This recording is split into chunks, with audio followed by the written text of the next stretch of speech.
हाँ जी दोस्तों, अब अपने जो है नेक्स्ट लेक्चर में हम आगे बढ़ाते हैं इस चैप्टर को। ठीक है, इंडेक्स 16 आपके पास में प्रॉपर्टी प्लांट इक्विपमेंट पे हमने आगे डिस्कशन आगे बढ़ानी है। ठीक है, चलिए। तो हमने लास्ट लेक्चर में बेसिकली क्या देखा था? लास्ट लेक्चर में हमने रिवैल्यूएशन मॉडल से रिलेटेड कहानी स्टार्ट कर दी थी, उस पर क्वेश्चन भी देखे थे। और ये पूरी की पूरी जो चीज़ें हैं कि फर्स्ट टाइम रिवैल्यूएशन करते हैं और सब्सिक्वेंट रिवैल्यूएशन आपके पास में होता है, ठीक है ना। तो उस पे हमने जो भी केस बन रहे थे वो सारे के सारे अपने एग्जाम्पल के थ्रू हमने समझ लिए थे, और जहाँ पे हमने रेफरेंस भी बेसिकली दे रखे थे, तो ताकि रिवीजन के वक्त अगर आप देखना चाहे किसी पॉइंट्स को, ठीक है, एग्जाम्पल के थ्रू समझना चाहे, तो हमने पूरा का पूरा यहाँ पे रेफरेंस आपको दे रखा है। तो आप बेसिकली कोई भी पॉइंट, जैसे कि ये पॉइंट हो गया, तो अगर समझ नहीं आ रहा है तो आप केस नंबर 3 पे जाइए, और केस नंबर 3 में आप वो चीज़ जो है वो देख पाएंगे। ठीक है, तो ये आपके पास में केस नंबर हमने यहाँ पे 3, 4 जो भी हमने दे रखे हैं मार्किंग, ठीक है ना। इसके बाद हम यहाँ पे डिस्कस कर रहे थे नेक्स्ट पॉइंट। ठीक है, ये सारी डिस्कशन हमारी हो चुकी थी यहाँ पे बेसिकली। ठीक है, कि रिवैल्यूएशन कब करना चाहिए। तो वैसे कोई रूल्स तो है नहीं, लेकिन आपको कहा गया है कि आपकी जो असेट है प्रॉपर्टी प्लांट इक्विपमेंट, अगर उसमें चेंजेस जो है वो फ्रिक्वेंटली होते रहते हैं, ठीक है ना, तो कहते हैं कि आप एन्युअली ही करवाइए, ताकि आपको पता रहे कि आपकी प्रॉपर्टी प्लांट इक्विपमेंट की वैल्यू जो है वो कितनी चल रही है, क्योंकि उसमें चेंजेस फ्रिक्वेंटली आ रहे हैं, ठीक है ना, वॉलेंटाइल आपके पास में नेचर है, तो एन्युअली करवाइए। और वैसे अगर ऐसी कोई प्रॉपर्टी प्लांट इक्विपमेंट है जिसमें कोई चेंजेस होते नहीं है ज़्यादा, ठीक है ना, इनसिग्निफिकेंट है, बेसिकली इनसिग्निफिकेंट है, तो अगर इनसिग्निफिकेंट है तब तो कोई दिक्कत नहीं है। 3 से 5 साल में कहीं एक बार, ठीक है, 3 से 5 सालों में कोई एक बार आप जो है उसका रिवैल्यूएशन करवाइए, और कोई चेंजेस है तो उसके हिसाब से इफेक्ट दे दीजिए, ठीक है ना। और चेंजेस की इफेक्ट कैसे देनी है वो हमने 6 केसेस देख लिए हैं, इन्हीं में से कोई आपका केस बनेगा, ठीक है। अब क्वेश्चन यहाँ पे ये आ रहा था कि प्रॉपर्टी प्लांट इक्विपमेंट परचेज करते हैं, तो आपको पता है कि हम इनिशियल आपके पास में रिवैल्यूएशन करते, इनिशियल बेसिकली वैल्यूएशन करते हैं, और इनिशियल वैल्यूएशन के हिसाब से हमने कॉस्ट ले ली होगी, ठीक है। अब उस पर हमने डिफरेंट डिफरेंट केसेस देखे थे, आपको याद होना चाहिए, सारी पूरी की पूरी कहानी जो है वो आपको याद होनी चाहिए, ठीक है। रिवीजन के बिना आपको फ़ायदा नहीं होगा बेसिकली। तो जब भी आप परचेज़ करते आते हैं प्रॉपर्टी, परचेज़ किया हो सकता है, सेल्फ कंस्ट्रक्ट हो सकता है, एक्सचेंज करके लेके आए हो सकते हैं, डिफरेंट डिफरेंट मैटर। मैंने कहा परचेज़ करके लेके आए, तो उस टाइम पे आपने इनिशियल उसका वैल्यूएशन किया होगा, मतलब कि इनिशियल मेजरमेंट जो भी है आपने सारी चीज़ें ऐड करके, जो भी चीज़ें है आपने ऐड वगैरह करके, लेस वगैरह करके, जो भी आपके पास में बना उसकी कॉस्ट निकाल ली होगी, तो उसे हम कहते हैं इनिशियल मेजरमेंट। बेसिकली उसकी कॉस्ट निकाल ली आपने। उसके बाद क्या होगा? उसके बाद हम ये प्रॉपर्टी प्लांट इक्विपमेंट की नेचर देखेंगे, क्या नेचर है, क्या फ्रीक्वेंट चेंजेस हो रहे हैं या फिर इनसिग्निफिकेंट है। अगर फ्रीक्वेंट हो रहे हैं तो पूरा साल ख़त्म होते ही हम क्या करेंगे, उसका इनिशियल रिवैल्यूएशन करवाएंगे, first time revaluation, first time, क्योंकि प्रॉपर्टी प्लांट इक्विपमेंट ही अभी परचेस किया 1 साल पहले, और चेंजेस फ्रीक्वेंटली हो रहे हैं, तो हम तुरंत ही एनुअली उसका क्या करवाएंगे, रिवैल्यूएशन करवाएंगे। रिवैल्यूएशन से पता चलेगा कि भाई वैल्यू इंक्रीज़ हुई है या फिर डिक्रीज़ हुई है, जो भी हुआ है उसके हिसाब से इफेक्ट दे देंगे। केस 1 और केस 2 आप देख सकते हैं, ठीक है, कोई दिक्कत नहीं है। और फिर सब्सिक्वेंटली हम करवाएंगे, उसके हिसाब से जो भी इफेक्ट है वो दे देंगे। अभी इस कहानी के बीच में एक दिक्कत थी, क्या? मैंने आपको बताया था कि हम प्रॉपर्टी प्लांट इक्विपमेंट परचेज कर लेते हैं, ठीक है। प्रॉपर्टी प्लांट इक्विपमेंट हमने परचेज कर लिया, फॉर एग्जांपल, एक्सचेंज नहीं, परचेज किया है। डिफरेंट डिफरेंट मेथड हो सकती है, हमने कहा परचेज किया है। उसकी जो भी कॉस्ट है, फॉर एग्जांपल 1000 है। अब एन्युअली हम जो भी करवा रहे हैं रिवैल्यूएशन, तब कोई दिक्कत नहीं है। 3-4 सालों में एक आध बार करवा रहे हैं तब कोई दिक्कत नहीं है। लेकिन इस पे होता क्या है कि प्रॉपर्टी प्लांट इक्विपमेंट पे जो डेप्रिसिएशन है वो अक्यूमुलेटेड बेसिस पे होता है, मतलब कि अलग से कैलकुलेट होता है। कॉस्ट तो हमेशा इसी चीज़ पे दिखाई जाएगी, मतलब इतनी ही दिखाई जाएगी 1000, और अक्यूमुलेटेड डेप्रिसिएशन को अलग से इस पे शो किया जाएगा कि फॉर एग्जांपल 2-3 साल हुए और 2-3 साल का जो डेप्रिसिएशन है वो 200 हुआ है, तो इस तरीके से दिखाया जाता है कि कॉस्ट 1000 ही है, 2 साल पहले परचेज किया था, और 2 सालों का डेप्रिसिएशन इस तरीके से 200 है। मतलब कि आज की कॉस्ट अगर निकालनी है तो आपको क्या करना पड़ेगा, ये 1000 में से 200 माइनस करना पड़ेगा, और जैसे ये 200 माइनस किया, क्या आंसर आया 800। तो ये जो 800 आया, ये जो 800 आया वो आज की मतलब कि 2 साल बाद की जो है आपकी कॉस्ट है, और इसका फिर रिवैल्यूएशन करेंगे और फिर देखेंगे इंक्रीज़ हुआ है या फिर डिक्रीज़ हुआ है। बात समझ रहे? तो अक्यूमुलेटेड डेप्रिसिएशन अलग से हम लिख रहे, तो उसे माइनस तो करना पड़ेगा ना। 2 साल बाद भी क्या उसकी कॉस्ट 1000 ही रहेगी? Answer is no. Depreciation minus होकर उसकी वैल्यू कम हुई होगी। उस वैल्यू को हम कंपेयर करते हैं रिवैल्यूएशन वैल्यू से, ठीक है। और उसको समझाने के लिए हमने यहाँ पे क्वेश्चन लिया था। हालांकि सॉल्यूशन अब तो अभी इस लेक्चर में स्टार्ट करेंगे, लेकिन जो मैंने अभी समझा है वही यहाँ पे क्वेश्चन है। देखिए ज़रा, यहाँ पे आपके पास में क्या क्वेश्चन बन रहा है। कहता है प्रॉपर्टी प्लांट इक्विपमेंट आपने परचेज किया था, कहता है 1000 में, ठीक है, कोई दिक्कत नहीं है। कहते हैं आफ्टर 2 ईयर उसका हमने रिवैल्यूएशन करवाया, और रिवैल्यूएशन में पता चला आफ्टर 2 ईयर, ठीक है, आफ्टर 2 ईयर रिवैल्यूएशन में पता चला कि उसकी वैल्यू जो है वो 900 है। अब इतना ही पढ़ता है स्टूडेंट जो है, वो इतना ही पढ़ते हैं, और इतना ही पढ़ते ही ये देख लेते हैं कि भाई 1000 की वैल्यू थी, 900 हो चुकी है, तो कहते हैं कि 100 का लॉस है, डिक्रीज़ हो गया, 100 का लॉस हो गया, डिक्रीज़ आपके पास में हो गया, ठीक है। तो वो चीज़ आपके पास में, और 100 की इफेक्ट दे देते, जो भी डिक्रीज़ हुआ है पीएनएल में डाल देना, वो एक्स ले आपके पास में जो भी है। इतना ही पढ़ते आप इफेक्ट दे देते हैं, थोड़ा सा दिमाग आपने चलाया नहीं। मैंने कहा प्रॉपर्टी प्लांट इक्विपमेंट परचेज किया 1000 में, आफ्टर 2 ईयर हमने उसका रिवैल्यूएशन किया है 900, जो कि उसकी वैल्यू निकल के आई। एक बात समझिए, 2 साल पहले प्रॉपर्टी प्लांट इक्विपमेंट परचेज किया था जिसकी वैल्यू 1000 थी, क्या 2 साल बाद भी वो वैल्यू 1000 ही रहेगी? क्या? Answer is no. क्वेश्चन आपको दे रहा है 1000 में परचेज किया था उस दिन, क्या 2 साल बाद भी क्या उसकी वैल्यू 1000 है? Answer is no. तो फिर आप कैसे कह सकते हैं कि सर 1000 से 900 की कंपैरिजन में 100 का लॉस हुआ है? गलत है आपके पास में, ठीक है। पूरा क्वेश्चन रीड करेंगे, उसके बाद किसी रिजल्ट पे पहुंचेंगे, ठीक है। तो कहानी यहाँ पे क्या हुई, प्रॉपर्टी प्लांट इक्विपमेंट परचेज करा था 1000 में, 2 साल बाद उसका रिवैल्यूएशन हमने करवाया, और रिवैल्यूएशन अमाउंट निकल के आई 900, ठीक है। फिर कहते हैं अक्यूमुलेटेड डेप्रिसिएशन 400 है, तो ये अक्यूमुलेटेड डेप्रिसिएशन 400 है, इसका मतलब ये 2 साल जो आपने यहाँ पे देखा, ये 2 साल का वो अक्यूमुलेटेड डेप्रिसिएशन दे रहे हैं 400। तो इसका क्या करना है, सीधी सी बात है कि ये जो 1000 आपने परचेज किया था प्रॉपर्टी प्लांट इक्विपमेंट, इसमें से 400 सबसे पहले माइनस करो, तब आपको पता चलेगा कि 2 साल बाद की हमारी कॉस्ट कितनी है, और फिर उससे कंपेयर करो 900 से, तब पता चलेगा कि एग्जैक्टली इंक्रीज है या फिर डिक्रीज है, ठीक है।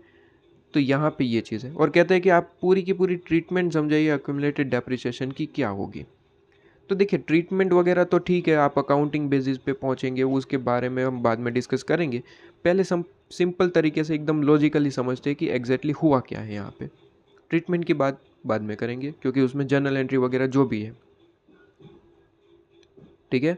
तो कहानी पूरी की पूरी समझ आ रही है। सबसे पहले हमने क्या समझा, पूरे चैप्टर की बात करूँ इंडेक्स 16 में, सबसे पहले हमने डेफिनेशन वगैरह पढ़ा, वो ठीक है। उसके बाद हमने जो मेन पॉइंट स्टार्ट किया था मेजरमेंट में हमने देखा कि इनिशियल मेजरमेंट और फिर सब्सिक्वेंट मेजरमेंट, ठीक है। तो इनिशियल मेजरमेंट में हमने देखा कि डिफरेंट तरीके होते हैं। यहाँ पे अगर मैं समझाना चाहूँ तो सबसे पहले इंडेक्स 16 जो हमने स्टार्ट किया, पूरी कहानी याद होनी ज़रूरी है, वरना आपके पास में ये क्वेश्चन ही समझ नहीं आएंगे आपको, ठीक है। इंडेक्स 16 हमने स्टार्ट किया तो क्या देखा, डेफिनेशन वगैरह ठीक है आपके पास में, वो क्लियर है। मेन पॉइंट कहाँ से स्टार्ट हुआ था हमारा, मेजरमेंट से, ठीक है। मेजरमेंट से हमारा मेन पॉइंट स्टार्ट हुआ था। वहाँ पे मैंने कहा कि भाई 2 तरीके के आपके पास में हो जाते हैं मेजरमेंट, एक हो जाता है आपके पास में इनिशियल, और आपके पास में दूसरा हो जाता है सब्सिक्वेंट, ठीक है। इनिशियल मेजरमेंट में डिफरेंट तरीके, क्योंकि आप परचेज करके आए हैं, आप एक्सचेंज करके आए, आप किसी और तरीके से सेल्फ कंस्ट्रक्टेड कर दिया है, ठीक है। तो डिफरेंट तरीके, उसके हिसाब से आप उसकी कॉस्ट निकालिए, इनिशियल मेजरमेंट उसे हम कहते हैं, और मैंने आपको सिखा दिया। अब जैसे ही कुछ साल ख़त्म होंगे या फिर आप देखेंगे उसका नेचर क्या है, फ्रिक्वेंटली चेंजेस हो रहा है, तो पूरे साल के हिसाब से मतलब कि एनुअली आप उसका रिवैल्यूएशन करवाना चाहेंगे, जिसे हम कहते हैं सब्सिक्वेंट मेजरमेंट। सब्सिक्वेंट मेजरमेंट मतलब कि रिवैल्यूएशन करवाएंगे अब उसका, ठीक है ना। अब रिवैल्यूएशन में आपके पास में दो तरीके हैं, कॉस्ट मॉडल अपना सकते हैं या फिर रिवैल्यूएशन मॉडल, ठीक है। सब्सिक्वेंट मेजरमेंट के लिए आपके पास में दो है, या तो कॉस्ट मॉडल अपनाइए या फिर रिवैल्यूएशन। तो यहाँ पे मैं लिख देता हूँ इस तरीके से आपके पास में, कॉस्ट मॉडल अपनाइए या फिर रिवैल्यूएशन। कॉस्ट है तो कोई दिक्कत ही नहीं है, वही वैल्यू आपको लेनी है, डेप्रिसिएशन लेस कर देना है और वही वैल्यू आपको दिखा देनी है, ख़त्म। रिवैल्यूएशन में आपको देखना पड़ेगा। रिवैल्यूएशन में कहते हैं कि भाई इनिशियल है या फिर आप पहले ही रिवैल्यूएशन कर चुके हैं और ये आपका सब्सिक्वेंट है, ठीक है। पहले कभी कर दिया है और अब ये आपका सब्सिक्वेंट है। इनिशियल है तब तो कोई दिक्कत नहीं है, इंक्रीज़ और डिक्रीज़ आपके पास में हो रहा है, दो ही चीज़ें होगी, इंक्रीज़ होगा या फिर डिक्रीज़ होगा, उतना ही अमाउंट रहता है, तब तो कोई क्या ही आपके पास में सब्सिक्वेंट मेजरमेंट, ठीक है ना। 600 का अगर आपने रिवैल्यूएशन करवाया और रिवैल्यूएशन से पता चला उसकी वैल्यू ही 600 है, तब तो मेजरमेंट ही नहीं है, वही चीज़ वहीं पे दिखानी है, ख़त्म है। तो केस दो ही बनेंगे, या तो इंक्रीज़ या फिर डिक्रीज़। इक्वल तो उसका तो कोई मतलब ही नहीं बनता।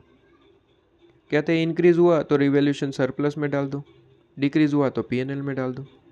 और सब्सिक्वेंट में तो आपको पता ही है कि भाई डिफरेंट केसेस आपके पास में बन जाते हैं, ठीक है ना। पूरी कहानी यहाँ तक थी। अब बीच में यहाँ पे जो दिक्कत आई, क्या कहते हैं सर, ये सारी चीज़ें पूरी की पूरी ये जो रिवैल्यूएशन से रिलेटेड हमने समझी, ठीक है, ये पूरी की पूरी जो रिवैल्यूएशन से रिलेटेड हमने पूरी की पूरी कहानी समझी, ये ठीक है, कोई दिक्कत नहीं। लेकिन सर यहाँ पे जो अगर जूम किया जाए इस चीज़ पे, यहाँ पे सर, यहाँ पे अगर इस चीज़ पे जूम किया जाए कि सर आपने कहा कि सर रिवैल्यूएशन करेंगे, ठीक है। रिवैल्यूएशन में सर दो तरीके होते हैं, सबसे पहले तो हमें ये देखना है इनिशियल है या फिर सब्सिक्वेंट, ठीक है। फिर इंक्रीज़ हुआ है या फिर डिक्रीज़ हुआ है, ये हमें देखना है, ठीक है। और फिर आपके पास में जो भी इफेक्ट है वो देनी है। यहाँ तक बात बिल्कुल क्लियर सी सर। लेकिन दिक्कत ये आती है कि सर जब हम रिवैल्यूएशन करते हैं, ठीक है, जब हम रिवैल्यूएशन करते हैं तो ये जो इंक्रीज़ हुआ है या फिर डिक्रीज़ हुआ है, ये जो हमें देखना है वो कौन सी अमाउंट से कंपेयर करना है। बात समझ रहे? आपने प्रॉपर्टी परचेज करी, प्रॉपर्टी प्लांट इक्विपमेंट 1000 में, 2 ईयर अगो, मैं कहता हूँ 2 ईयर अगो आपने 2 साल पहले एक प्रॉपर्टी परचेज करी थी, प्रॉपर्टी प्लांट इक्विपमेंट बेसिकली, ठीक है, एक मशीनरी परचेज किया है ऐसा मान लेते हैं। तो 1000 में आपने परचेज किया था, 1000 अमाउंट है उसका। अब क्वेश्चन यहाँ पे ये आता है कि 2 साल बाद, आफ्टर 2 ईयर, आफ्टर 2 ईयर इसकी वैल्यू हमने रिवैल्यूएशन करवाया, ठीक है, रिवैल्यूएशन करवाया, और रिवैल्यूएशन से करवाना करते ही हमें पता चला कि इसकी वैल्यू जो है वो फॉर एग्जांपल 900 है, ठीक है। अब रिवैल्यूएशन करवाया तो मुझे पता चला कि भाई हमें कुछ ऐसा रूल अपनाना पड़ेगा और पता लगाना पड़ेगा प्रॉफिट हुआ या फिर लॉस। बेसिकली प्रॉफिट लॉस नहीं बोलेंगे हम, यहाँ पे बोलेंगे इंक्रीज़ हुआ या फिर डिक्रीज़ हुआ है वैल्यू में, ठीक है। और डिक्रीज़ हुआ है तो फिर पीएनएल में, इंक्रीज़ हुआ है तो रिवैल्यूएशन सरप्लस में, सब्सिक्वेंट है तो फिर हमें पिछला वगैरह सब देखना पड़ता है, जो कि हमने डिफरेंट केसेस समझा दिए। यहाँ तक तो कोई दिक्कत नहीं थी। दिक्कत तो तब आई सर कि ठीक है हमने रिवैल्यूएशन करवाया, अब यहाँ से हमें जो है वो रूल अपनाना है जो आपने बताया सर, इनिशियल वगैरह ये रूल अपनाना है, ठीक है। दिक्कत तो तब आई कि सर आपने जब कहा कि भाई इंक्रीज़ देखो या फिर डिक्रीज़ देखो, तो ये जो 900 रुपये जो है, ये जो सर आपने 900 रुपये जो आपने बताए, ठीक है, ये 900 रुपये जो आपने बताए, जो आपने कहा कि भाई इसका आपको क्या करना है सर, आपको इसका जो है क्या करना है सर, कंपेयर करना है। ये जो 900 रुपये का कंपैरिजन करना है आपको, ठीक है, ये 900 रुपये का कंपैरिजन करना है। दिक्कत तो अब आई कि सर ये 900 रुपये का कंपैरिजन करना किससे, कैसे पता चलेगा कि सर वैल्यू इंक्रीज़ हुई है या फिर डिक्रीज़ हुई है। तो कुछ स्टूडेंट कहेंगे कि सर ये 1000 में 2 साल पहले परचेज़ किया था ना, तो डायरेक्ट कंपैरिजन कर दीजिए 900 रुपये से, और पता चल गया हमें, क्या पता चला कि सर 100 रुपये का लॉस हुआ है, 100 रुपीज़ का लॉस। और लॉस नहीं कहेंगे, बेसिकली हम कहेंगे डिक्रीज हुआ है। ठीक है, वर्ड प्रॉपर ही यूज़ करेंगे, डिक्रीज हुआ है। ठीक है, कुछ स्टूडेंट ये कहते हैं। तो यहाँ पे एक दिक्कत आ गई, क्वेश्चन ये उठ के आया कि सर ये जो 1000 वैल्यू है वो तो 2 साल पहले हमने जो परचेज़ किया था तब की वैल्यू है, और 2 साल बाद हम उसका रिवैल्यूएशन करवा रहे हैं और तब पता चला कि उसकी वैल्यू 900 है। तो ये कंपैरिजन क्या आपको सही लग रहा है? Answer is no. 2 साल पहले की वैल्यू की कंपैरिजन आज के रिवैल्यूएशन अमाउंट से आप कर रहे हैं, तो क्या ये सही है? बिल्कुल भी नहीं। क्यों? क्योंकि ये जो 1000 रुपये आप देख रहे हैं 1000, वो 2 साल पहले की वैल्यू है। क्या 2 साल बाद की इस मशीन की वैल्यू भी क्या 1000 ही रहेगी क्या? Answer is no. उसकी कॉस्ट क्या 1000 ही रहेगी क्या? Answer is no. अकाउंटिंग पढ़े हैं सर हम, हमें पता है कि हर साल उसका डेप्रिसिएशन कैलकुलेट करना पड़ता है और वो हमें यहाँ पे इफेक्ट देनी पड़ती है। मतलब कि जो आप ये डायरेक्टली कंपैरिजन कर रहे हैं ये गलत हो जाएगा। मतलब कि ये जो आपने कहा कि 100 रुपये जो है डिक्रीज़ हुआ है, ये पूरे के पूरा आपका आंसर जो है वो गलत है। सबसे पहले क्या करना पड़ेगा? सबसे पहले आपको इसका डेप्रिसिएशन कैलकुलेट करना पड़ेगा 2 साल का। और आपको पता है कि यहाँ पे अक्यूमुलेटेड डेप्रिसिएशन के हिसाब से चलता है। तो आपको क्वेश्चन ने फॉर एग्जांपल दे दिया कि अक्यूमुलेटेड डेप्रिसिएशन जो है, ठीक है, 100 रुपीज़ पर एनम के हिसाब से स्ट्रेट लाइन बेसिस पे है SLM मेथड। तो आपको खुद से निकालना होगा कि कहा कि 100 रुपीज़ पर एनम SLM है, हमें कितने सालों का चाहिए? 2 सालों का हमें डेप्रिसिएशन कैलकुलेट करना है। तो 2 सालों का कितना होगा? 200 रुपये। तो आपको करना क्या पड़ेगा? 1000 में से जो 1000 जो 2 साल पहले की वैल्यू, उसमें से सबसे पहले डेप्रिसिएशन ये 2 साल का माइनस करना पड़ेगा। तो कहते हैं 100 SLM बेसिस पर एनम है, तो 2 सालों का कितना हुआ? 200। 200 माइनस किया, वैल्यू निकल के आई 800। ये जो 800 वैल्यू आई, इससे कंपैरिजन होगा आपके पास में 900 से, और फिर देखा जाएगा कि इंक्रीज़ हुआ या फिर डिक्रीज़। तो सर यहाँ पे क्लियरली दिख रहा है कि हमारी जो कॉस्ट है वो 800 है, रिवैल्यूएशन करते हुए पता चला कि वो 900 हो गई है, मतलब कि 100 का इंक्रीज़ है, 100 का इंक्रीज़ है। और अगर ये इनिशियल है आपके पास में, फर्स्ट टाइम आपके पास में रिवैल्यूएशन है, तो आप इसे कहाँ पे डाल देंगे सर? रिवैल्यूएशन सरप्लस में जाने देंगे, ख़त्म। तो पूरी कहानी यहाँ पे ये आई। ठीक है, तो क्वेश्चन में दिक्कत कब आई थी? दिक्कत तब आई थी कि जब कंपैरिजन हमें करनी होगी, तब ये दिक्कत आई कि हमें करना किससे है कंपैरिजन। ठीक है, तो ये जब दिक्कत आई तो यहाँ पे जो इन आपके पास में इंडेस है, उन्होंने एक नया पॉइंट बना दिया ताकि आपको ये दिक्कत समझ आए, और पॉइंट का नाम आपको यहाँ पे दे दिया गया। एक मिनट ज़रा ये मिटा देता हूँ। ये जो दिक्कत आई कि कंपैरिजन किससे करना है, तो इंडेस ने देखा कि हाँ जी स्टूडेंट को यहाँ पे दिक्कत आ रही है, तो इंडेस ने कहा कि ठीक है, हमने बना दिया पॉइंट नंबर 3। रिवैल्यूएशन पर पॉइंट नंबर 1 आपको क्या समझाया? पॉइंट नंबर 1 समझाया कि भाई ट्रीटमेंट क्या रहेगी। पॉइंट नंबर 2 क्या समझाया? सर कब कब रिवैल्यूएशन करेंगे। फिर हमने देखा कि भाई कंपैरिजन में दिक्कत आ रही है कि 2 साल पहले तो परचेज़ किया था, उससे तो कंपैरिजन कर नहीं सकते। तो इंडेस ने देखा ये सारी चीज़ें, तो एक पॉइंट नंबर 3 भी डाल दिया। पॉइंट नंबर 3 का हेडिंग दे दिया कि भाई अक्यूमुलेटेड डेप्रिसिएशन का ट्रीटमेंट कैसे करोगे, क्योंकि वो तो ज़रूरी है। 2 साल पहले की वैल्यू 1000 है, उससे तो कंपेयर कर नहीं सकते। अक्यूमुलेटेड डेप्रिसिएशन का पूरा कैलकुलेशन करना पड़ेगा, उसकी ट्रीटमेंट देनी पड़ेगी। इंडेस ने ये समझा और आपको दे दिया पॉइंट नंबर 3। ठीक है, तो अक्यूमुलेटेड डेप्रिसिएशन की पूरी ट्रीटमेंट दीजिए।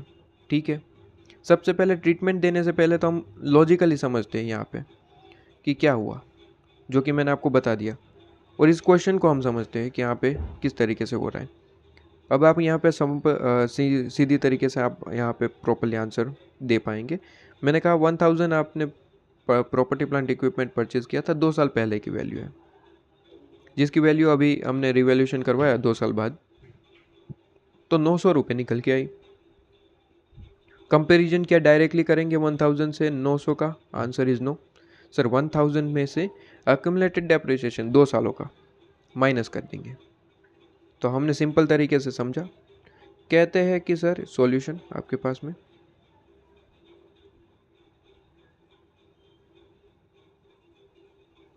ठीक है, यहाँ पे सॉल्यूशन दे देता हूँ। चलिए, मैंने कहा सॉल्यूशन आपके पास में इसका क्या होगा।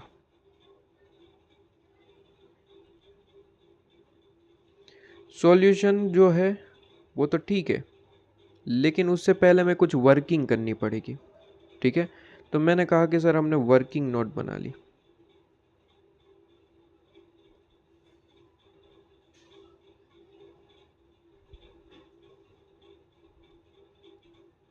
ठीक है, वर्किंग नोट बना ली। वर्किंग नोट में हमने दिखाया कि जो ये आपके पास में प्रॉपर्टी प्लांट इक्विपमेंट है, ठीक है, प्रॉपर्टी प्लांट इक्विपमेंट है, परचेज कॉस्ट जो है, इसकी जो परचेज कॉस्ट है, क्वेश्चन ने कहा कि सर हमने 2 साल पहले परचेज किया था और परचेज कितने में किया था, कहते हैं सर 1000 में, अमाउंट इन रुपीज़ है, 1000 में किया था। अब उसका रिवैल्यूएशन हुआ तो पता चला कि 900 रुपये जो है उसका रिवैल्यूएशन अमाउंट है, लेकिन वो 2 साल बाद हुआ है, तो कॉस्ट भी 2 साल बाद की लेनी पड़ेगी। ठीक है, कंपैरिजन कर रहे हैं तो दोनों एक ही वक्त के अमाउंट होने चाहिए। 2 साल पहले की अमाउंट से आप 2 साल बाद की अमाउंट का कंपैरिजन करेंगे तो गलत हो जाएगा। तो हमने कहा इस अमाउंट में से सबसे पहले आप क्या करेंगे सर, अक्यूमुलेटेड डेप्रिसिएशन 2 सालों का माइनस करेंगे। तो कहते हैं अक्यूमुलेटेड जो है डेप्रिसिएशन,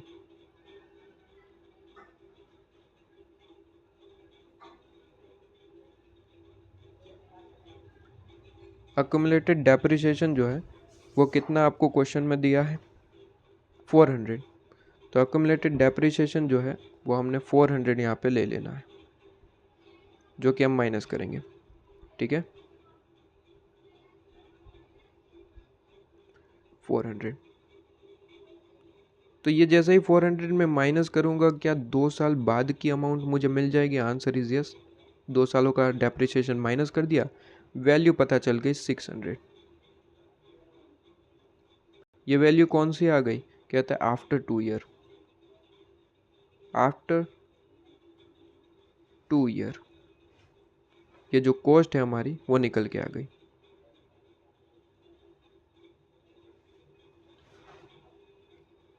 ठीक है, आफ्टर 2 ईयर की ये कॉस्ट निकल के हमारे पास में आ गई। क्लियर है ये चीज़ आपके पास में। अब मैंने कहा यहाँ पे कि आफ्टर 2 ईयर की वैल्यू आ गई। अब हमने इसका क्या करा, रिवैल्यूएशन करवाया, और रिवैल्यूएशन से पता चला इसकी रिवैल्यूएशन अमाउंट 900 रुपये है। तो यहाँ पे मैंने साइड में लिख दिया कि इसका रिवैल्यूएशन जो करवाया है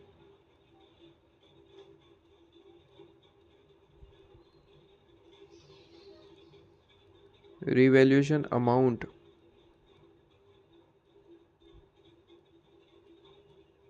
इज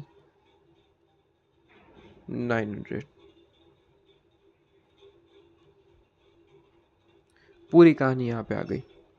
मतलब कि आपको दिख रहा है कि 900 की कंपैरिजन 600 से होगी, मतलब 300 रुपये का कहीं ना कहीं ये डिफरेंस देखने को मिल रहा है। ठीक है, तो आप यहाँ पे सिंपली देखेंगे कि कॉस्ट हमारी 600 है, जिसकी वैल्यू हो गई है 900, फायदा हुआ है 300 का। तो यहाँ पे हमने कहा कि देयरफॉर या फिर थस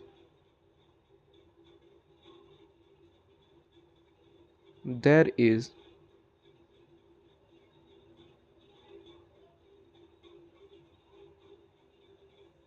इज इंक्रीमेंट ऑफ 300, या फिर प्रॉपर आप लिखें तो यहाँ पे कह सकते हैं कि there is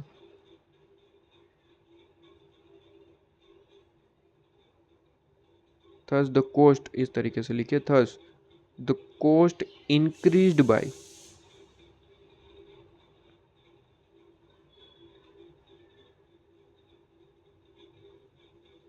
thus the cost increased by कितना रुपीज़, कितना हुआ है डिफरेंस 300। तो कहते हैं 300 से हम इंक्रीज करेंगे। ये तो प्रॉपर वर्किंग हुई आपके पास में, ये तो हमने जो किया ये तो एक तरीके से वर्किंग हो गई। ठीक है ना, ये तो आपके पास में एक तरीके से सिर्फ और सिर्फ क्या है सर, वर्किंग है। क्या इसे ट्रीटमेंट कह सकते हैं? Answer is no sir. Accounting में इसका कोई यहाँ पे रोल नहीं। ये जो आपने कैलकुलेशन किया अकाउंटिंग के हिसाब से, इसका कोई रोल नहीं, क्योंकि अकाउंटिंग तो जनरल एंट्रीज के वगैरह से जो भी इफेक्ट देता है। ये जो आपने लिख दिया इसका अकाउंटिंग के हिसाब से कोई इसकी वैल्यू नहीं है, ये ज़ीरो है। आपको इसे कन्वर्ट करना पड़ेगा जर्नल एंट्रीज़ में, जर्नल एंट्रीज़ के हिसाब से आपको इसकी इफेक्ट देनी पड़ेगी। तो जो इंड एस ने पॉइंट नंबर 3 दिया वो इसीलिए दिया क्योंकि आप अकाउंटिंग के हिसाब से समझ पाए कि क्या इसकी एंट्री करनी है। आपने ये कैलकुलेशन कर लिया, इसके लिए तो कोई सिखाने की ज़रूरत थोड़ी ना थी, ये आपको सिखाने की ज़रूरत थी। आंसर इज नो, ये तो फाउंडेशन में आप पढ़ के आते हैं। तो इंड एस पॉइंट नंबर 3 आपको देता ही नहीं अगर इतना ही था तो। पॉइंट नंबर 3 इसलिए दिया क्योंकि अकाउंटिंग एंट्री करनी है, ठीक है। इसलिए हेडिंग अब आप जो है इसका समझ पा रहे होंगे। कहते हैं कि ट्रीटमेंट क्या करेंगे, अक्यूमुलेटेड डेप्रिसिएशन का ऑन द डेट ऑफ आपके पास में रिवैल्यूएशन। जब रिवैल्यूएशन करा तो अक्यूमुलेटेड डेप्रिसिएशन का ट्रीटमेंट कैसे करेंगे, ठीक है। वर्किंग में तो आप कैलकुलेशन कुछ भी कर देंगे, कोई दिक्कत नहीं है, और वो सही भी होगा, कोई दिक्कत नहीं है, लेकिन उसकी वैल्यू क्या है अकाउंटिंग के हिसाब से, ज़ीरो, कुछ वैल्यू नहीं है उसकी। वो तो बस आपने लॉजिकली समझ लिया, लेकिन उसकी ट्रीटमेंट तो आपको प्रॉपर दिखानी पड़ेगी जर्नल एंट्री के साथ। तो इंड एस ने इसलिए पॉइंट नंबर 3 दिया कि समझिए आप इसकी ट्रीटमेंट क्या होगी। तो कहते हैं कि ट्रीटमेंट करने के 2 तरीके हैं, आप एग्जाम में कोई भी तरीका अपना सकते हैं, कोई दिक्कत नहीं है। मेथड नंबर 1 कहता है कि आप अक्यूमुलेटेड डेप्रिसिएशन को एलिमिनेट करेंगे, ये मेथड 1 है। और मेथड 2 कहता है कि प्रोपोर्शनेट इंक्रीज करेंगे और उसके हिसाब से आप ट्रीटमेंट करेंगे, ठीक है। अब कह देता हूँ कि सर मेथड 1 जो है वो छोटी एकदम छोटी मेथड है, और मेथड 2 जो है वो थोड़ी सी बड़ी है। दोनों इजी है, कोई दिक्कत नहीं है, समझने में कोई दिक्कत नहीं है दोनों मेथड में, बस यहाँ पे कैलकुलेशन ज़्यादा है और मेथड नंबर 1 में कम है। तो नॉर्मली स्टूडेंट मेथड नंबर 1 ही पढ़ के जाते हैं एग्ज़ाम में, ठीक है।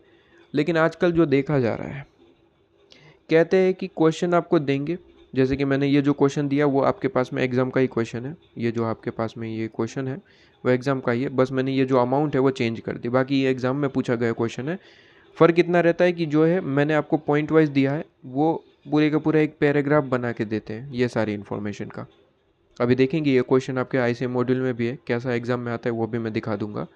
ये तो सिंपली मैंने यहाँ पे ले लिया, सेम ये क्वेश्चन आपके आईसीएम मॉड्यूल में ही है और वही एग्ज़ाम में आता है वैसा ही, ठीक है। अमाउंट चेंज कर देते, बाकी सेम पूरा पैराग्राफ होता है, तो वो मैं दिखाऊंगा आपके पास में। अभी तो यहाँ पे सिंपल तरीके से समझेंगे। तो मैं यहाँ पे ये कह रहा था कि जो ट्रीटमेंट है वो आपको 2 मेथड के हिसाब से कर सकते हैं अक्यूमुलेटेड डेप्रिसिएशन का। दोनों में से कोई भी आप एग्ज़ाम में कर सकते हैं, कोई दिक्कत नहीं है। मेथड नंबर 1 छोटी है तो स्टूडेंट वही प्रीफर करते हैं कि उसी से ही सॉल्यूशन करें, उसमें भी कोई दिक्कत नहीं है, करिए, मार्क्स तो दोनों में पूरे मिलने हैं। ऐसा नहीं है कि मेथड नंबर 1 में कम मिलेंगे, 2 में ज़्यादा मिलेंगे, ऐसा कुछ नहीं है, दोनों में ही पूरे आपको नंबर मिलेंगे, दोनों का सॉल्यूशन सेम होता है, बस अकाउंटिंग ट्रीटमेंट थोड़ी सी डिफरेंट है, बाकी आंसर तो सेम ही है, तो इसमें कोई दिक्कत नहीं है। लेकिन आजकल जो देखा जा रहा है, कहते हैं कि पूरे का पूरा इस चीज़ का पैराग्राफ देते हैं एग्ज़ाम में और फिर लास्ट में कहते हैं कि आपको ये ट्रीटमेंट जो है वो बतानी है प्रोपोर्शनेट मेथड से, या फिर आपको स्पेसिफिकली इस तरीके से बताया जाता है कि प्रोपोर्शनेट बेसिस पे या फिर एलिमिनेशन मेथड के हिसाब से बताइए। तो जब आपको प्रोपोर्शनेट बेसिस पे बताया गया है कि आपको उससे ही सॉल्व करना है, मतलब प्रोपोर्शनेट मतलब कि हमारी मेथड नंबर 2, तो फिर आपको उसी से ही करना पड़ेगा। अगर क्वेश्चन ने प्रोपोर्शनेट बेसिस पे कहा है और आप अगर एलिमिनेशन बेसिस पे करके आते हैं, एलिमिनेशन बेसिस पे, तो कोई नंबर नहीं मिलने हैं, ध्यान रहे, पूरे के पूरे नंबर कट जाएंगे, ज़ीरो, क्योंकि जो सॉल्यूशन आपसे पूछा गया वो सॉल्यूशन आपने बताया नहीं है। आंसर भले ही सेम आएगा, दोनों मेथड से आंसर तो सेम ही आता है, लेकिन अगर प्रॉपर कोई मेथड से पूछा गया है कि आपको बताया गया है कि भाई प्रोपोर्शनेट बेसिस पे बताइए, तो फिर आपको उसी मेथड के हिसाब से कैलकुलेट करना होगा। भले ही आंसर सेम आएगा दोनों मेथड से, लेकिन प्रोपोर्शनेट की जगह आप एलिमिनेशन से करके आ गए तो कोई नंबर नहीं मिलेंगे, ज़ीरो, ठीक है। इसलिए यहाँ पे अब से मैं कह रहा हूँ दोनों मेथड इक्वली समझना ज़रूरी है। कोई एक मेथड आप ज़्यादा समझ लेंगे, एक मेथड को छोड़ देंगे, ये नहीं हो पाएगा, क्योंकि एग्ज़ाम में आपको कई बार क्लियरली बताते हैं कि एलिमिनेशन मेथड से बताइए या फिर प्रोपोर्शनेट से, तो आपको उससे सोल्व करना पड़ेगा। तो दोनों मेथड पूरी की पूरी तरीके से समझना है, पूरी की पूरी तरीके से उसका रिवीजन करना है और ध्यान रखना है, ठीक है। एग्ज़ाम में कोई भी आ सकता है। तो आइए सबसे पहले मेथड नंबर 1 समझ लेते हैं, उसके बाद मेथड नंबर 2। मैंने कहा अक्यूमुलेटेड डेप्रिसिएशन की ट्रीटमेंट का अकाउंटिंग का तरीका हमें समझना है, मतलब अकाउंटिंग तरीका मतलब वो और कुछ नहीं, जर्नल एंट्री समझनी है। तो मेथड नंबर 1 कहता है सिंपल, जो आपने वर्किंग नोट में अभी बताया, वर्किंग नोट में आपने जो यहाँ पे दिखाया उसे ही हम डायरेक्टली अकाउंटिंग एंट्री में ट्रीटमेंट कर देंगे। ये आपका मेथड नंबर 1 खत्म। ये जो आपने किया ये मेथड नंबर 1 था, ये क्या था हमारा मेथड नंबर 1, मतलब एलिमिनेशन मेथड था ये जो आपने किया। बस इसको ही हम अकाउंटिंग ट्रीटमेंट मतलब कि जर्नल एंट्री में कन्वर्ट कर देंगे और सॉल्यूशन ख़त्म। ठीक है, तो क्या है सर ये हमने जो किया उसे ट्रीटमेंट में कैसे कन्वर्ट करना है? देखिए सिंपल तरीके से, जर्नल एंट्री कहती है कि सबसे पहले आप एक काम करिए, जो अक्यूमुलेटेड डेप्रिसिएशन है वो प्रॉपर्टी प्लांट इक्विपमेंट्स में से माइनस कर दीजिए, मतलब कि उसकी रियल कॉस्ट निकाल के आइए। क्या हमने वही किया था? Answer is yes. याद करिए, कहते हैं कि सर प्रॉपर्टी प्लांट इक्विपमेंट 1000 की थी, 2 साल पहले की अमाउंट है। तो हमने क्या किया, सबसे पहले हमने एक ही काम किया, अक्यूमुलेटेड डेप्रिसिएशन को लेस करते हुए उसकी आज की जो कॉस्ट है वो निकाल ली। तो अकाउंटिंग ट्रीटमेंट भी वही कह रहा है कि भाई जर्नल एंट्री दे दो कि हमने डेप्रिसिएशन को माइनस करते हुए उसकी वैल्यू निकाल ली। 1000 में से हमने डेप्रिसिएशन माइनस किया 400 और उसकी वैल्यू आ गई 600। तो अकाउंटिंग ट्रीटमेंट का सबसे पहली जर्नल एंट्री यही कहती है कि सबसे पहले वो जो माइनस किया ना उसकी जर्नल एंट्री दे दो। तो सिंपल है, अक्यूमुलेटेड डेप्रिसिएशन क्या होता है सर? क्रेडिट होता है। अब हम उसे एलिमिनेट कर रहे, ख़त्म कर रहे, प्रॉपर्टी प्लांट इक्विपमेंट में से माइनस कर रहे। ठीक है, तो जो क्रेडिट था उसे डेबिट करेंगे ताकि वो एलिमिनेट हो जाए। ठीक है, तो हमने कहा अक्यूमुलेटेड डेप्रिसिएशन जो क्रेडिट होता है उसे अब ख़त्म करने की टाइम आ गया है, ख़त्म करने का बारी आ गया। तो कहते हैं अक्यूमुलेटेड डेप्रिसिएशन अकाउंट डेबिट। और किसकी वैल्यू कम करनी है? प्रॉपर्टी प्लांट इक्विपमेंट, क्योंकि उसमें से माइनस करना है। वो तो 2 साल पहले 1000 में दिख रहा था, आज तो उसकी वैल्यू डेप्रिसिएशन माइनस करके कम करनी पड़ेगी ना। तो प्रॉपर्टी प्लांट इक्विपमेंट तो सर असेट है और असेट की ऑलवेज डेबिट साइड होती है। अगर उसकी वैल्यू कम करनी है तो उसे क्रेडिट करना पड़ेगा। तो कहते हैं to property plant equipment, credit करेंगे, वैल्यू कम करनी है ना, डेप्रिसिएशन माइनस करना है। तो जितना भी अक्यूमुलेटेड डेप्रिसिएशन है उससे हमने प्रॉपर्टी प्लांट इक्विपमेंट की वैल्यू कम कर दी। कितना है सर? 400 हमारे क्वेश्चन के हिसाब से। तो यहाँ पे लिखेंगे 400 कि 400 से हमने प्रॉपर्टी प्लांट इक्विपमेंट की वैल्यू कम कर दी, मतलब कि क्रेडिट किया प्रॉपर्टी प्लांट इक्विपमेंट को। अब क्या हो गया सर? अब प्रॉपर्टी प्लांट इक्विपमेंट जो 1000 का दिख रहा था अब दिखेगा 400 माइनस करके 600 में। तो पहली एंट्री जो हमने दी उससे इफेक्ट क्या हुआ? उससे इफेक्ट हुआ कि जो प्रॉपर्टी प्लांट इक्विपमेंट की कॉस्ट है 1000 से घट के 600 हो गई। ठीक है, तो पहली जो हमने इफेक्ट दी हमारे वर्किंग के हिसाब से देखें तो यहाँ पे जर्नल एंट्री 1 कंप्लीट हो जाती है। जर्नल एंट्री 1 से इतना इफेक्ट हुआ कि वो वैल्यू 600 हो गई। अब क्या करना है सर? अब हमें कंपैरिजन करना है, फ़ायदा हुआ या फिर नुकसान हुआ उसी की ट्रीटमेंट देनी है। तो हमने देखा था कि सर हमें फ़ायदा हुआ है यहाँ पे, कितने का सर? 300 का। और जैसे कि मैंने आपको इसके सारी ट्रीटमेंट केस नंबर 1 2 3 4 5 6 पढ़ा दिया है। ये इनिशियल आपके पास में रिवैल्यूएशन है और इंक्रीज़ हो रहा है। तो हम क्या करते हैं सर? रिवैल्यूएशन सरप्लस में वो सारा का सारा जितना भी फ़ायदा हुआ, यहाँ पे कितना है 300, तो 300 सारा का सारा जो आपके पास में इंक्रीमेंट है वो रिवैल्यूएशन सरप्लस में ट्रांसफ़र कर देंगे। तो बस उसकी जर्नल एंट्री करनी है। आइए, क्या जर्नल एंट्री बनेगी?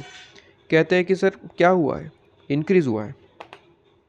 इंक्रीज़ हुआ है मतलब कहते हैं कि अब जो 600 की प्रॉपर्टी है, प्रॉपर्टी प्लांट इक्विपमेंट मशीनरी जो भी हमारे पास में है, तो कहते हैं जो 600 की प्रॉपर्टी प्लांट इक्विपमेंट है वो अब 900 की दिखेगी हमारे क्वेश्चन के हिसाब से, अब 900 की दिखेगी। 300 का फ़ायदा हमें रिकॉर्ड करना है। 300 से प्रॉपर्टी प्लांट इक्विपमेंट की वैल्यू बढ़ानी है, फ़ायदा हो रहा है, इंक्रीज़ करना है। तो प्रॉपर्टी प्लांट इक्विपमेंट की वैल्यू अगर बढ़ानी है तो प्रॉपर्टी प्लांट इक्विपमेंट तो असेट है, उसकी डेबिट साइड होती है। अगर उसकी वैल्यू और ज़्यादा बढ़ानी है तो डेबिट पे डेबिट करो, property plant equipment account debit. कितने से? जितना फ़ायदा हुआ है 300। वैल्यू बढ़ गई, लेकिन सामने क्रेडिट क्या करेंगे? क्योंकि अकाउंटिंग तो डेबिट और क्रेडिट आमने सामने इक्वल तरीके से चलता है। तो प्रॉपर्टी प्लांट इक्विपमेंट तो डेबिट कर दिया, 300 उसकी वैल्यू बढ़ानी थी। सामने क्या लिखेंगे, सीधी सी बात है, प्रॉफिट हुआ है, कहाँ पे ट्रांसफ़र करते हैं सर, इंक्रीज होता है तो रिवैल्यूएशन सरप्लस में डाल देते हैं, तो to revaluation surplus account. 2 entry करते ही आपके पास में पूरे का पूरा ये जो वर्किंग किया वो ख़त्म हो जाएगा। आप देख सकते हैं जनरल एंट्री 1 दिया तो हमारे पास में अमाउंट आ गया 600, और जैसे ही जनरल एंट्री 2 आप यहाँ पे क्लिक करेंगे आपके पास में ये 300 की वैल्यू की एंट्री हो जाएगी। बात समझ रहे हैं? तो ये जो वर्किंग किया था ये मेथड नंबर 1 ही था आपके पास में, जिसकी आपने जनरल एंट्री बता दी बस। तो आइए मेथड नंबर 1 से इसका जो है कैलकुलेशन शुरू करते हैं। कहते हैं कि मेथड नंबर 1 आपके पास में, ठीक है, मेथड नंबर 1 हम यहाँ पे ही कॉपी कर लेते हैं। ये जो आपके पास में हेडिंग है ये आपके पास में मेथड नंबर 1 यहाँ पे दे देते हैं। देख लीजिए, तो मेथड नंबर 1 सबसे पहले यहाँ पे हमारी होती है जनरल एंट्री 1, और जनरल एंट्री 2 जो है वो इसके लिए होती है, ठीक है। जनरल एंट्री 1 और 2 यहाँ पे ये जो है आप 2 एंट्री कर देंगे और आपकी ट्रीटमेंट ख़त्म हो जाती है। जनरल एंट्री 1 मैंने कहा कि वैल्यू जो है कॉस्ट प्रॉपर्टी प्लांट इक्विपमेंट की कम करनी है, डेप्रिसिएशन माइनस करना है basically. Property plant equipment asset है, असेट की डेबिट साइड होती है, कम करना है तो क्रेडिट करेंगे, और अक्यूमुलेटेड डेप्रिसिएशन जो क्रेडिट होता है, अब अक्यूमुलेटेड डेप्रिसिएशन को ख़त्म करना है तो उसे डेबिट करेंगे। तो एंट्री बन जाएगी accumulated depreciation account debit to property plant equipment, ठीक है। तो कहते हैं accumulated depreciation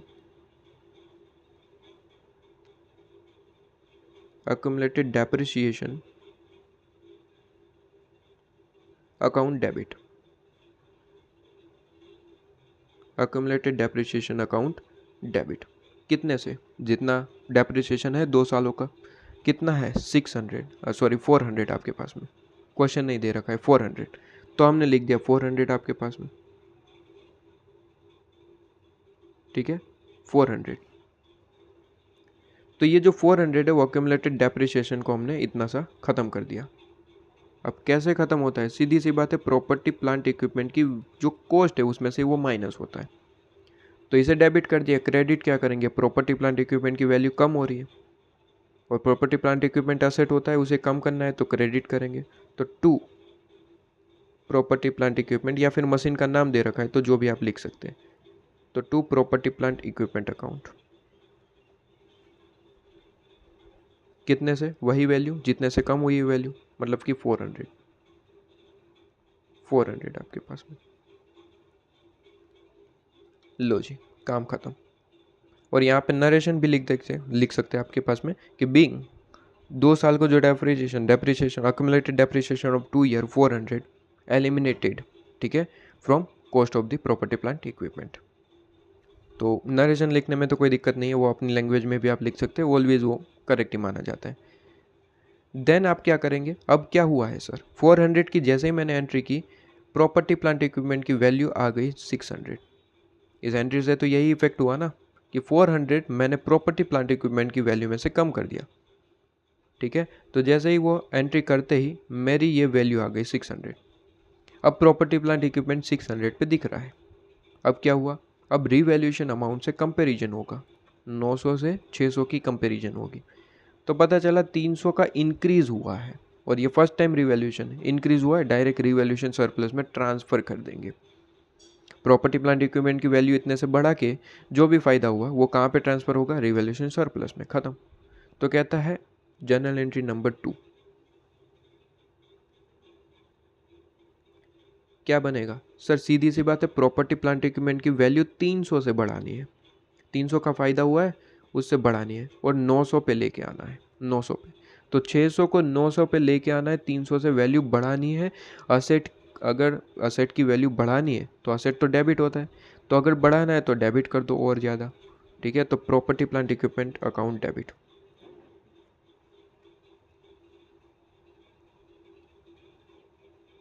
property plant equipment account debit. तो property plant equipment account debit आपके पास में 2 क्रेडिट क्या करेंगे सर, जो फ़ायदा हुआ है वो फ़ायदा रिकॉर्ड भी तो करना पड़ेगा। कहाँ पे सर, रिवैल्यूएशन सरप्लस में जाएगा। कहते हैं to revaluation surplus,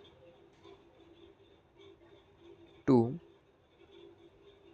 revaluation surplus account.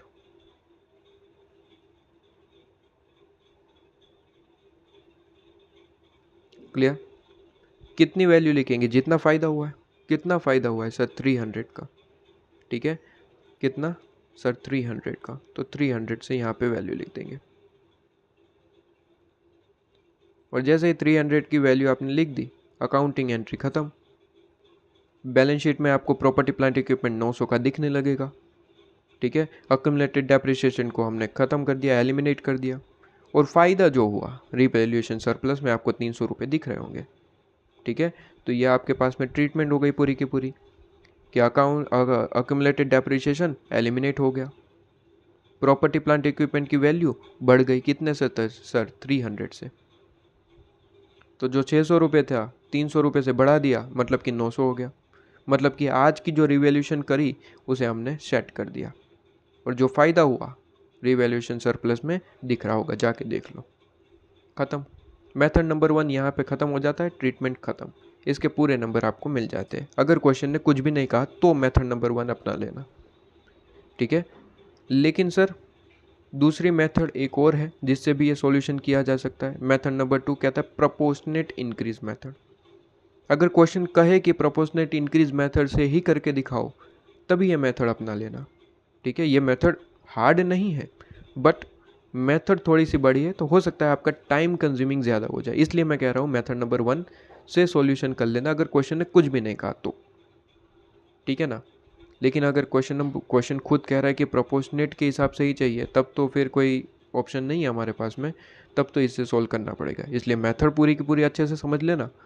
लेकिन अगर क्वेश्चन ने नहीं कहा तब मेथड नंबर 1 पे जाना है। मेथड नंबर 2 को अच्छे से समझना तो ज़रूरी है। ठीक है ना। अब मेथड नंबर 2 क्या कहता है। मेथड नंबर 2 बस कुछ नहीं है, कहते हैं कि जो आपने ये शॉर्टकट में कैलकुलेशन कर ली लॉजिकली, ये जो आपने वर्किंग बना ली, उसे थोड़ा सा बड़ा करके फिर सॉल्यूशन लेके आएंगे। ये मेथड नंबर 2 का कहना है। क्या कहता है मेथड नंबर 2। मेथड नंबर 2 कहता है सबसे पहले आपको एक कैलकुलेशन करनी पड़ेगी। कैसी कैलकुलेशन। कहते हैं कि आपको जो है, जो रिवैल्यूएशन सरप्लस निकल के आया है, या फिर आपको जो लॉस निकल के आया है, लॉस भी तो हो सकता है, सीधी सी बात है। हमारे इस क्वेश्चन में फ़ायदा हुआ है 300 का, 300 का हुआ था ना, कितने का हुआ था, हाँ 300 का फ़ायदा हुआ था। कई कबार लॉस भी होते हैं। ठीक है, तो कहता है कि जो भी हुआ है, लॉस हुआ है या फिर फ़ायदा हुआ है, गेन और लॉस जो भी हुआ है, आपको उसका परसेंटेज सबसे पहले निकालना है। ये प्रोपोर्शनेट इंक्रीज मेथड सबसे पहला स्टेप नंबर 1 कहता है कि परसेंटेज निकालो। अब परसेंटेज कैसे निकलेगा। कहते हैं कि जो भी हुआ है, लॉस हुआ है या फिर फ़ायदा हुआ है, जैसे कि हमारे क्वेश्चन में फ़ायदा हुआ है 300 का, कहते हैं उसे डिवाइड कर देना है। आपको उस अमाउंट को डिवाइड कर देना है। किससे, कैरिंग अमाउंट से। कैरिंग अमाउंट का मतलब क्या होता है सर। कैरिंग अमाउंट का मतलब होता है उस दिन उस प्रॉपर्टी प्लांट की कॉस्ट क्या है, जिस दिन रिवैल्यूएशन हुआ। जिस दिन रिवैल्यूएशन हुआ उस दिन प्रॉपर्टी प्लांट इक्विपमेंट की कॉस्ट क्या है, उसे हम कहते हैं कैरिंग वैल्यू। तो सर यहाँ पे कैरिंग अमाउंट कितना है, क्या 1000 है। Answer is no sir. उस दिन की वैल्यू लेनी है, उस दिन की कॉस्ट, जिस दिन रिवैल्यूएशन हुआ। रिवैल्यूएशन कब हुआ है, कहता है आफ्टर 2 ईयर। तो आफ्टर 2 ईयर की कॉस्ट क्या है सर, 600। आफ्टर 2 ईयर की कॉस्ट क्या है सर, 600। तो 600 लेना है। यहाँ पे स्टूडेंट बहुत गलती करते हैं। स्टूडेंट यहाँ पे 1000 ले लेते हैं। 1000 तो 2 साल पहले की वैल्यू है। हमें लेना है कैरिंग वैल्यू ऑफ डेट आपके पास में डे ऑफ द रिवैल्यूएशन। जब रिवैल्यूएशन हुआ उस टाइम की कैरिंग वैल्यू क्या है, 600। तो यहाँ पे क्या करेंगे सर, यहाँ पे लेंगे कि गेन कितना हुआ 300, डिवाइड बाय क्या करेंगे सर, डिवाइड बाय करेंगे कैरिंग अमाउंट जो कि 600 है, और मल्टीप्लाई 100 करेंगे। तो आपके पास में सबसे पहले ये परसेंटेज निकल के आएगा। 300 डिवाइड बाई 600 इंटू 100 करिए आप। जो है मेरे पास भी कैलकुलेटर है, मैं भी कैलकुलेशन यहाँ पे करूँगा आपके पास में। हालांकि मुझे पता है कि यहाँ पे आपके पास में 50% आने वाला है, लेकिन फिर भी आपके तरीके से ही मैं आगे बढ़ूँगा। ठीक है, धीरे धीरे आराम आराम से। मैंने कहा कि 300 का फ़ायदा हुआ, कैरिंग अमाउंट 600 है तो डिवाइड बाई 600 इंटू 100 करेंगे तो आपके पास में कितना आ गया सर, आंसर आ जाएगा 50%। तो सबसे पहले स्टेप नंबर 1 हमने आंसर निकाल लिया, क्या है सर 50%। ठीक है, अब कहते हैं कि एक काम करो, जो कैरिंग अमाउंट है और जो अक्यूमुलेटेड डेप्रिसिएशन है उसे उस परसेंटेज से बढ़ा दो, इंक्रीज कर दो। हमने कहा ठीक है, कोई दिक्कत नहीं है। हमने कहा 50% आया है तो जो कैरिंग अमाउंट है कितना है 600 और अक्यूमुलेटेड डेप्रिसिएशन कितना था, आई थिंक 400 था ना। तो जो 600 है और जो 400 है ये दोनों को 50-50% से बढ़ा के लिख लो कहीं पे। हमने कहा ठीक है, 600 प्लस 50% कितना आया 900, 900 और यहाँ पे 400 प्लस 50% कितना आया 600। तो हमने यहाँ पे 900 और 600 को कहीं पे लिख लिया वर्किंग में बेसिकली। कहते हैं बस ये दो कैलकुलेशन करने के बाद एक जर्नल एंट्री दे देना। जर्नल एंट्री क्या होगी सर, कहते हैं प्रॉपर्टी प्लांट इक्विपमेंट को डेबिट करना क्यों है सर, डेबिट क्यों करना है, क्योंकि सीधी सी बात है फ़ायदा हुआ ना आपको 300 का फ़ायदा हुआ है तो आपको डेबिट करना पड़ेगा। ठीक है, प्रॉपर्टी प्लांट इक्विपमेंट की वैल्यू बढ़ानी है तो property plant equipment account debit. कहते हैं to accumulated depreciation account, accumulated depreciation को क्रेडिट करेंगे। ठीक है आपके पास में। अब क्वेश्चन यहाँ पे आता है कि सर अक्यूमुलेटेड डेप्रिसिएशन को क्रेडिट क्यों करना है, उसे तो एलिमिनेट करना है ना। वो एलिमिनेशन मेथड जो थी वो आपकी मेथड नंबर 1 थी, दोनों को मिक्स नहीं करना है।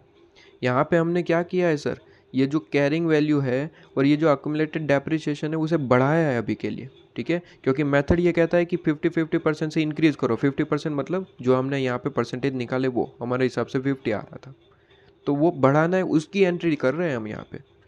ठीक है, जो आपने यहाँ पे 600 को 50% बढ़ा के 900 किया तो ठीक है, ये 600 को 900 आपने किया तो ये वैल्यू जो आपने बढ़ाई उसकी हम इफ़ेक्ट यहाँ पे दे रहे हैं बेसिकली, उसकी हम इफ़ेक्ट यहाँ पे दे रहे हैं।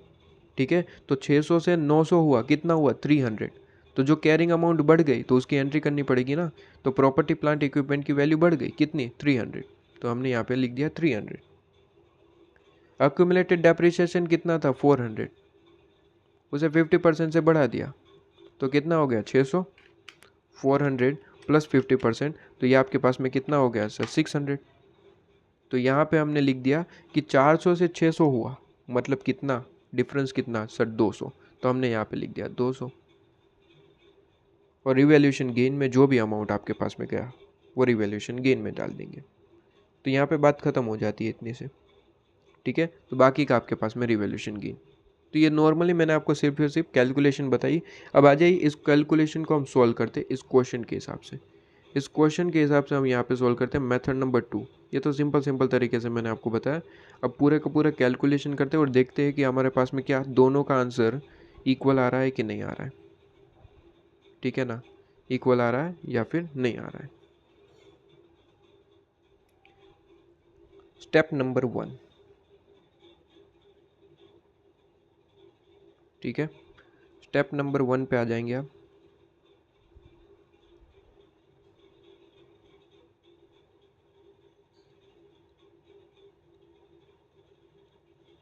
वन क्या कहता है, कहते हैं सबसे पहले आप क्या करेंगे सर, परसेंटेज निकालेंगे। क्या करेंगे सर, परसेंटेज निकालेंगे। स्टेप नंबर 1 क्या कहता है सर, स्टेप नंबर 1 कहता है कि कैलकुलेट करिए रिवैल्यूएशन गेन या फिर लॉस परसेंटेज। ठीक है, तो कहते हैं स्टेप नंबर 1 हमारे यहाँ पे प्रॉफिट हो रहा है। ये वर्किंग नोट तो आपको ऑलवेज आपके पास में सबसे पहले 1-2 पेज छोड़ के वर्किंग नोट तो बनानी पड़ेगी। तो वर्किंग नोट से हमने पता लगा लिया है कि हमें फ़ायदा हो रहा है। तो कहते हैं calculation of revaluation gain percentage. कहते हैं कैलकुलेशन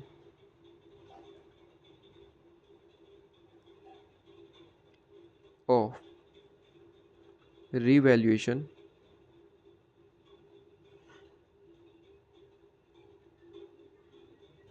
गेन परसेंटेज। ठीक है, बस यहाँ पे एक चीज़ दो ध्यान रखनी थी कि इसका जो फॉर्मूला है उसमें कैरिंग अमाउंट लेना है। ठीक है, तो 1000 नहीं लेंगे, हमारे पास में कैरिंग अमाउंट उस दिन की क्या है 600, तो 600 लेनी थी। बस वो एक चीज़ यहाँ पे ध्यान रखनी थी। और स्टेप नंबर 2 में भी एक और चीज़ याद रखनी है, वो मैं बताऊँगा, ठीक है। पहले 1 में आइए। कहते हैं फॉर्मूला क्या था, फॉर्मूले के हिसाब से वैल्यू पुट करिए।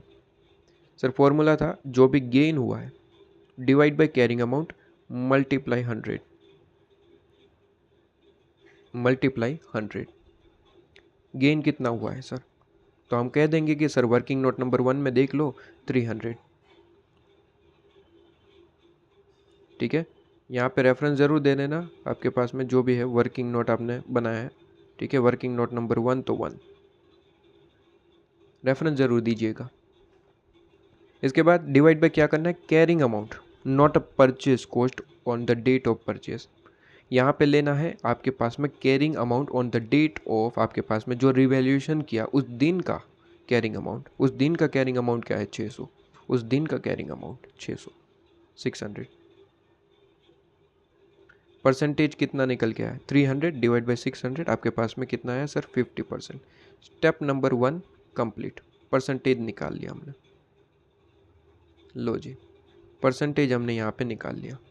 Step number 1 complete. Step number 2 क्या कहता है, स्टेप नंबर 2 कहता है कि जो भी परसेंटेज आया उसे उतने ही परसेंटेज से, मतलब जो भी आपने निकाला स्टेप नंबर 1 में, वो परसेंटेज को लेके आपको कैरिंग अमाउंट और अक्यूमुलेटेड डेप्रिसिएशन को बढ़ा देना उतने से। तो कहता है इंक्रीज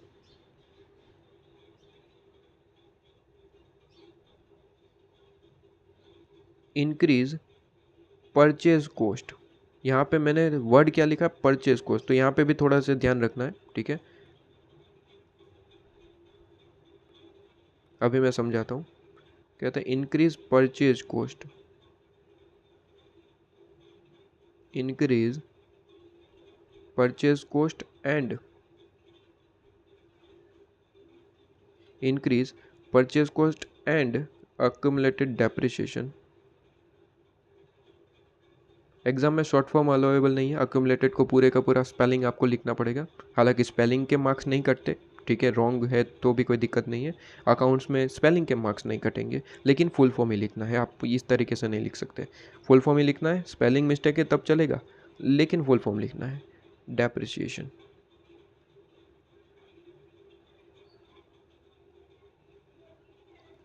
तो अक्यूमुलेटेड डेप्रिसिएशन और परचेज कॉस्ट को इंक्रीज करना है बाय 50%। 50% मतलब क्या है सर, ये 50%, ये जो है वो 50% है। ऑलवेज 50% मत ले लेना, ठीक है। तो यहाँ पे ये 50% लेना है, यहाँ पे जो आंसर आता है उतने से बढ़ाना है। यहाँ पे मान लो 30 होता तो यहाँ पे 30 से बढ़ाना है। यहाँ पे मान लो 20 आ जाता तो 20 से बढ़ाना है, ठीक है। ये तो कहते हैं उतना बढ़ा दो, तो कहते हैं परचेज कॉस्ट कितनी है।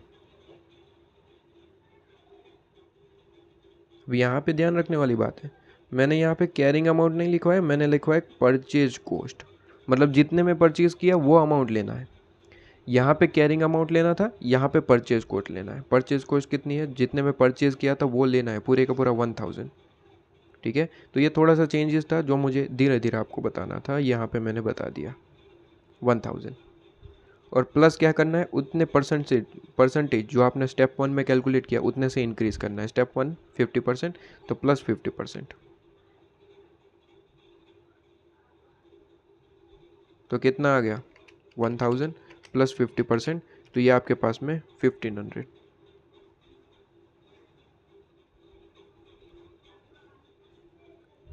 ठीक है। कितना आ गया सर 1500। दूसरा क्या करना था सर, अक्यूमुलेटेड जो डेप्रिसिएशन है,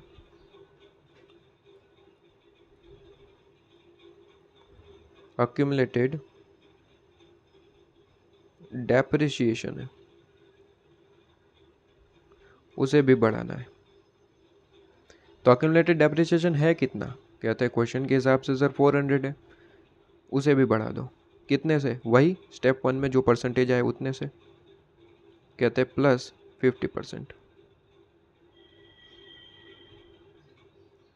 400 प्लस 50%, तो ये आंसर आ जाता है 600, ठीक है। ये आंसर आ जाता है 600। Step number 3 journal entries. Total 3 step है आपके पास में मेथड नंबर 2 हमारा प्रोपोर्शनेट बेसिस के हिसाब से। कहते हैं step number 3 journal entries.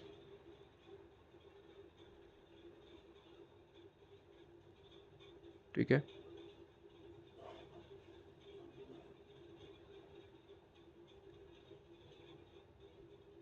Step number 3 journal entries आपके पास में। जर्नल एंट्रीज क्या होगी? सीधी सी बात है, इसकी जर्नल एंट्री लेनी है।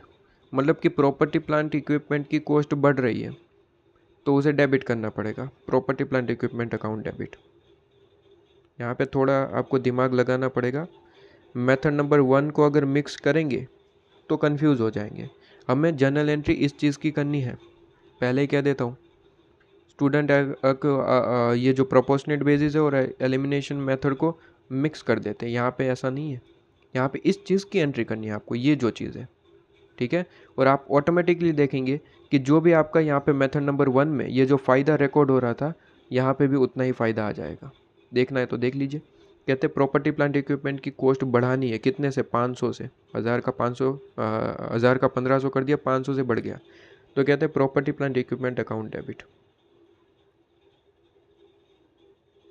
कितने से? जितना बढ़ाना है, 1500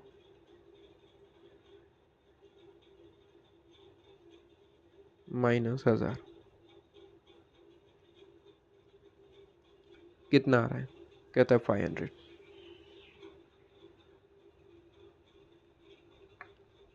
ठीक है, अक्यूमुलेटेड डेप्रिसिएशन जो है वो 400 था, 50% मतलब कि 600 कर दिया। अक्यूमुलेटेड डेप्रिसिएशन बढ़ा है तो अक्यूमुलेटेड डेप्रिसिएशन तो क्रेडिट होता है। अगर उसमें और चीज़ बढ़ानी है तो और ज़्यादा क्रेडिट करो। तो कहता है 2 accumulated depreciation, 2 accumulated depreciation account.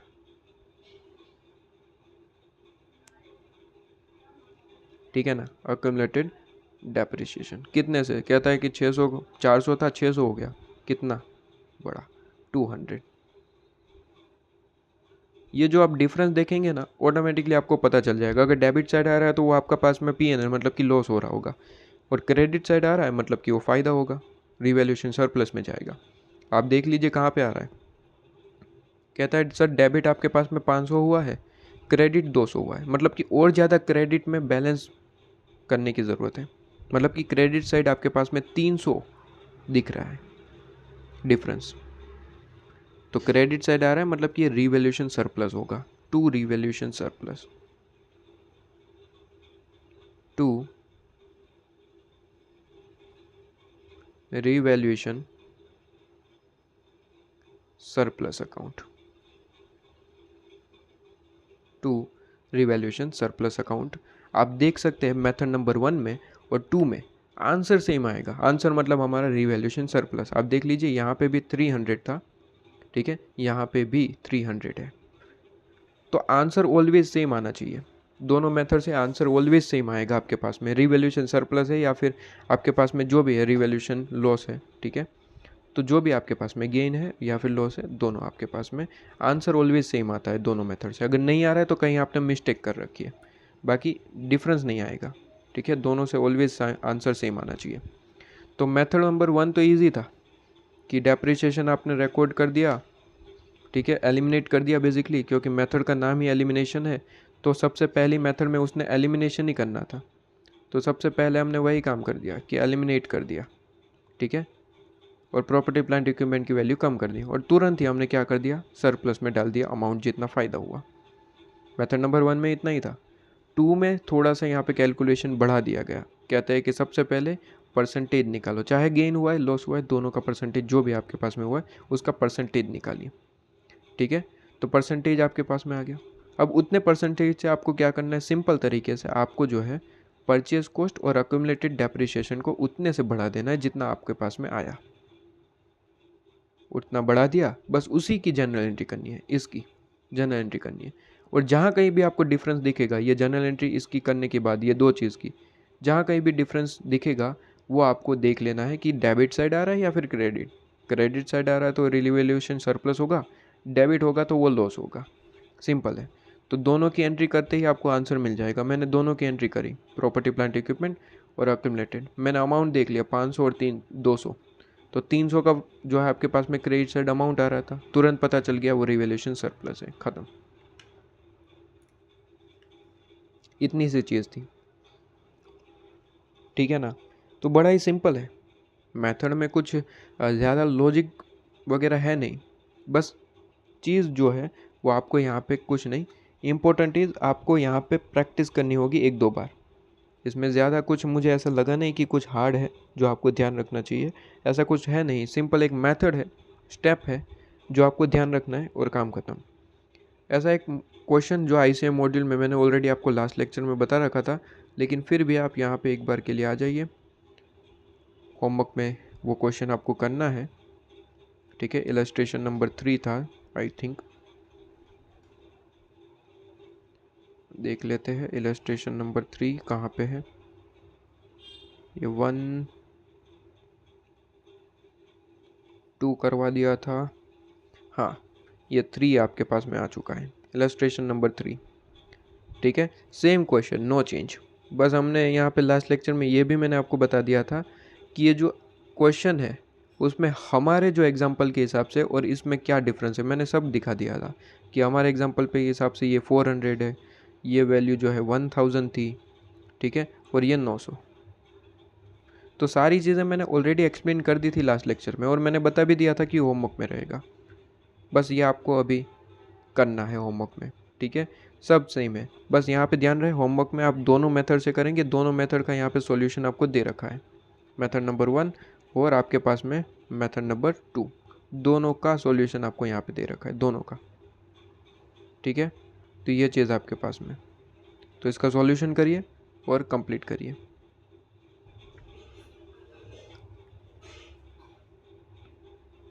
इसके बाद अगर कोई क्वेश्चन हो सकते हैं तो वो मैं आपको दे देता हूँ। इलस्ट्रेशन नंबर जो 5 है वो आपके पास में होमवर्क में रहेगा। इलस्ट्रेशन नंबर जो 5 है वो होमवर्क में रहेगा। क्या है इलस्ट्रेशन नंबर 5 में? सिंपल है, कैलकुलेशन यहाँ पे ज़्यादा कुछ है नहीं, सिंपल वो फाउंडेशन में जो आप काम करते थे वही करना है। कहते हैं कि जो प्रॉपर्टी प्लांट इक्विपमेंट हमने परचेज़ किया 9 लाख है, 9 लाख रुपीज़। कहते हैं 1 अप्रैल 2001 को हमने परचेज़ किया था, ठीक है। अब यूज़फुल लाइफ उसकी 10 साल है, जब परचेज़ किया तो उसकी यूज़फुल लाइफ हमारे पास में 10 साल है। कहते हैं डेप्रिसिएशन आप कैलकुलेट करेंगे स्ट्रेट लाइन बेसिस पे, तो डेप्रिसिएशन कैलकुलेट कर सकते हैं, बड़ा सिंपल है, 9 लाख डिवाइड बाई 10 कर देंगे, डेप्रिसिएशन हर साल का आपको मिल जाएगा, तो हर साल इतना माइनस करना है। कहता है on 1 April 2003 the asset revalue करा गया 9,60,000 में, ठीक है। तो आप क्या करेंगे सर, जो रिवैल्यूएशन हुआ जिस डेट पे, उस डेट को ये कॉस्ट भी निकालेंगे। कॉस्ट तो आपके फर्स्ट परचेज की है वो है, आप क्या करेंगे 1 अप्रैल 2003 को ये 9 लाख कितना दिखेगा वो कैलकुलेट करेंगे, अभी अभी मैंने जो करवाया। तो कैसे करेंगे सर, 9 लाख में से डेप्रिसिएशन माइनस कर दो, कितने साल का सर, 2 साल का, 2001 और 2002, 2 साल का माइनस कर दो भाई, सिंपल समझ रहे हो। तो माइनस कर देंगे आपके पास में, तो जैसे ही माइनस कर देंगे आपको वैल्यू मिल जाएगी, उसे कंपेयर करेंगे इस वैल्यू के साथ कि फ़ायदा हो रहा है या फिर नुकसान हो रहा है। फ़ायदा हो रहा है तो रिवैल्यूएशन सरप्लस में जाएगा, नुकसान हो रहा है तो P&L में जाएगा। सिंपल है, बड़ा ही। आपको पूछा गया है कि भाई कैलकुलेट करेंगे डेप्रिसिएशन और रिवैल्यूएशन सरप्लस, अच्छा इन लोगों ने बता दिया रिवैल्यूएशन सरप्लस ही आएगा, ठीक है, तो इससे भी रिलेटेड कोई दिक्कत नहीं है। तो रिवैल्यूएशन सरप्लस और डेप्रिसिएशन दोनों कैलकुलेट करके दिखा दो, ठीक है। तो अपने कैलकुलेशन के हिसाब से, ये सॉल्यूशन इसमें देखने की ज़रूरत नहीं है, अपने हिसाब से ही दिखाओ। सबसे पहले क्या करेंगे सर, 9 लाख में से 2 साल का डेप्रिसिएशन, जो डेप्रिसिएशन की कैलकुलेशन वर्किंग नोट में दिखाएंगे, कितना, 9 लाख डिवाइड बाई 10, मतलब कि 1 साल का डेप्रिसिएशन कितना होगा, 90,000। तो वही वर्किंग नोट नंबर 1 सबसे पहले बनाएंगे। वर्किंग नोट नंबर 1 किसकी बनेगी सर, डेप्रिसिएशन 90,000 आ रहा है, उसका कैलकुलेशन दिखाएंगे। फिर वर्किंग नोट नंबर 2 बनाएंगे, किस चीज़ के लिए, कहते हैं कि सर 2 साल का डेप्रिसिएशन कितना होगा, तो सर 90,000 प्लस 90,000, 2 साल का डेप्रिसिएशन कितना होगा सर, ये आपके पास में आ जाएगा 1,80,000। फिर कैलकुलेशन में दिखाएंगे सर 9 लाख माइनस 1,80,000 और ब्रैकेट में लिखेंगे डेप्रिसिएशन ऑफ 2 ईयर, और आपके पास में कितना आएगा 9 लाख माइनस 1,80,000। तो आपके सामने डेप्रिसिएशन जो माइनस करके अमाउंट आएगा, ठीक है, carrying value on the date of revaluation जो मैंने आपको बताया था, वो कितना आएगा सर 7,20,000। अब 7,20,000 की कंपैरिजन किससे होगी सर, रीवैल्यूएशन अमाउंट से। तो कितना डिफरेंस आ रहा है देखिए ज़रा। तो कहते हैं 9,60,000 माइनस 7,20,000, फ़ायदा हो रहा है कितना सर 2,40,000। तो रीवैल्यूएशन सरप्लस हो रहा है 2,40,000। तो माइनस करके अमाउंट दिखाना है बस, और कुछ नहीं। और डेप्रिसिएशन दिखा देना 90,000 पर एनम के हिसाब से। इतना है काम, कुछ नहीं करना था, कुछ भी नहीं आपके पास में, कुछ भी नहीं। इन्होंने इसे ही कैलकुलेशन किया होगा। देखिए सॉल्यूशन का मेथड अपने तरीके से अपनाइए, कोई दिक्कत नहीं है, कोई दिक्कत नहीं है, ठीक है। तो कहते हैं देखिए एक्यूमुलेटेड डेप्रिसिएशन आपके पास में 1,20,000 और यहाँ पे डेप्रिसिएशन का अमाउंट, अच्छा ये ठीक है, आपके पास में एडिशनल डेप्रिसिएशन इन्होंने बताया। एडिशनल डेप्रिसिएशन पूछा था क्या, नहीं, एडिशनल डेप्रिसिएशन की कोई कैलकुलेशन पूछी नहीं है। वैसे एडिशनल डेप्रिसिएशन का ये जो पॉइंट है, ये एडिशनल डेप्रिसिएशन का, वो मेरे को अभी पढ़ाना बाकी है, वो मैं आपको पढ़ा दूंगा, ठीक है, कोई दिक्कत नहीं है। लेकिन इसको पूछा नहीं था, लेकिन फिर भी अभी इसके लिए थोड़ा सा आप बाकी रखिए, बाकी का आप कैलकुलेशन कर सकते हैं, ठीक है। तो जो क्वेश्चन ने पूछा वो सॉल्यूशन तो ऑलरेडी आपके पास में कर सकते हैं। ये जो एडिशनल डेप्रिसिएशन क्वेश्चन ने अभी पूछा नहीं है, कहीं पे बताया नहीं कि एडिशनल डेप्रिसिएशन भी बताइए, तो उससे रिलेटेड कोई दिक्कत नहीं है। आप रिमेनिंग वर्क कर सकते हैं, मतलब कि आपके पास में डेप्रिसिएशन कितना है वो कैलकुलेशन बता दीजिए 90,000 पर एनम, फ़ायदा कितना हो रहा है 2,40,000, उसकी कैलकुलेशन बता दीजिए, ठीक है। तो वो आप इतना कर सकते हैं। इन्होंने ये पूरा प्रॉपर सॉल्यूशन नहीं दिया है, कुछ और ही सॉल्यूशन दे दिया है, लेकिन ठीक है, हमारे पास में जो सॉल्यूशन है वैसे ही बताएंगे कि 2,40,000 कैसा है और 90,000 कैसा है, उसकी कैलकुलेशन दिखा दो, प्रॉपर आपके पास में नंबर मिल जाएंगे, ठीक है। इतनी चीज़ थी, क्लियर है, ओके।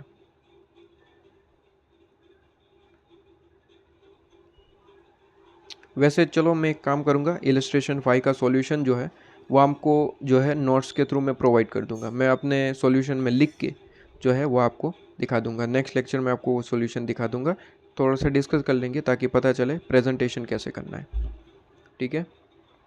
तो ये आपके पास में हो जाता है। इसके बाद रिवीजन ऑफ यूज़फुल लाइफ। अच्छा, ये वही फाउंडेशन वाला क्वेश्चन कि पहले हम असेट परचेज़ करते हैं, उसकी लाइफ होती है 5 साल, फिर 2 साल बाद हम पता लगता है कि 5 साल नहीं 6 साल है, वही सारी चीज़ें, ठीक है। तो ये फाउंडेशन में जो क्वेश्चन करते थे वो है। मैं आपको अभी होमवर्क में दे रहा हूँ, लेकिन डिस्कस मैं इसे करूँगा क्योंकि फाउंडेशन का क्या ही याद रहता है अपने को, ठीक है। तो होमवर्क में दे रहा हूँ रिस्क लेके, ठीक है, आप कर लेंगे मुझे लगता है, क्योंकि ये चीज़ जो है वो सिर्फ फाउंडेशन में नहीं थी, प्लस इंटर में भी थी, नॉर्मल चीज़ें हैं, ठीक है। सॉल्यूशन अगर एक बार भी देखेंगे समझ आ जाएगा। तो होमवर्क में दे रहा हूँ, कहीं कोई दिक्कत है तो पूछ लीजिएगा आपके पास में, ठीक है। इलस्ट्रेशन नंबर 6 आपके पास में होमवर्क में रहेगा। इसके बाद डेप्रिसिएशन, ये भी आपके पास में होमवर्क रहेगा। ये फाउंडेशन वाले क्वेश्चन डाले हैं यहाँ पे, इससे कॉन्सेप्ट को कोई लेना देना नहीं है। हमारे जो इंडेज का कॉन्सेप्ट है, हम जो पढ़ा रहे हैं अभी फाइनल लेवल का, उससे इसका कोई लेना देना नहीं है। इंटर पढ़ के आ रहे हैं, फाउंडेशन पढ़ के आ रहे हैं, वही सारी चीज़ें। कहते हैं डेप्रिसिएशन चेंज कर दिया, एसएलएम से वहाँ पे चले गए, जो भी XYZ, तो कहता है उसकी इफ़ेक्ट दिखा देना, ठीक है। तो ये आपके पास में होमवर्क में रहेगा, करिए एक बार, डिस्कस तो अपने को करना ही है वैसे भी, ठीक है। एक एक बार ट्राई तो करिए कि पता चले कि इंटर का याद भी है कि नहीं। ये वही इंटर वाला, एक कंसेप्ट नया नहीं है, एक कंसेप्ट नहीं, ठीक है। अगर नया होता तो आपको होमवर्क में नहीं दिया जाता, तो फिर हमें ही करवाना हो, ठीक है। ये वही चीज़ है जो इंटर में पढ़ के आ रहे थे। सॉल्यूशन अगर समझ भी ना आए तो एक बार सॉल्यूशन देख लेना, क्वेश्चन समझ में आए तो सॉल्यूशन एक बार देखेंगे, पता चल जाएगा, सिंपल होगा, ठीक है। इलस्ट्रेशन नंबर 8 नहीं करेंगे, 9 जो है कर सकते हैं, लेकिन यहाँ पे वही चीज़ वो परचेज़ वाला है, एक बार के लिए मैं देख लूँ। हाँ, ये क्वेश्चन तो मुझे पहले ही होमवर्क में दे देना चाहिए था, जब हमने परचेज़ वाला कंसेप्ट पढ़ाया था लेक्चर नंबर 1 या फिर 2 में, तभी दे देना चाहिए था। ये रह गया है आई थिंक, ठीक है।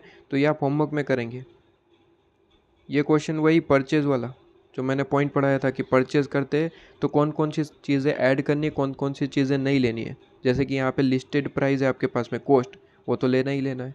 इंपोर्ट ड्यूटी, मैंने कहा था इंपोर्ट ड्यूटी में अगर क्रेडिट अवेलेबल है तो लेना है, वरना नहीं। तो यहाँ पे इंपोर्ट ड्यूटी में कहीं पे लिखा है क्या क्रेडिट अवेलेबल है? ऐसा कुछ नहीं लिखा है, तो एजम्पशन बेस आप ऐड भी कर सकते हैं और इग्नोर भी कर सकते हैं। ठीक है, एजम्पशन जरूर लिखना है, क्योंकि क्वेश्चन नहीं बताया तो अपने नोट्स में आपको एजम्पशन लिखना पड़ेगा कि इंपोर्ट ड्यूटी में एज्यूम डेट कि क्रेडिट मिल रहा है और हम इसे ऐड कर रहे हैं। क्वेश्चन के सॉल्यूशन ने क्या किया है, इंपोर्ट ड्यूटी को उन्होंने ऐड कर दिया है, उन्होंने एजम्पशन लिया है कि इंपोर्ट ड्यूटी पे आपको क्रेडिट मिल रहा होगा। एजम्पशन इन लोगों ने लिखा है नहीं लिखा है, हमें क्वेश्चन में लिखना पड़ेगा ऑलवेज एग्जाम में आपके पास में। ठीक है, उसके नंबर कट जाएंगे वरना। एजम्पशन ऑलवेज लिखेगा, तो मैं यहाँ पे मार्क कर रहा हूँ कि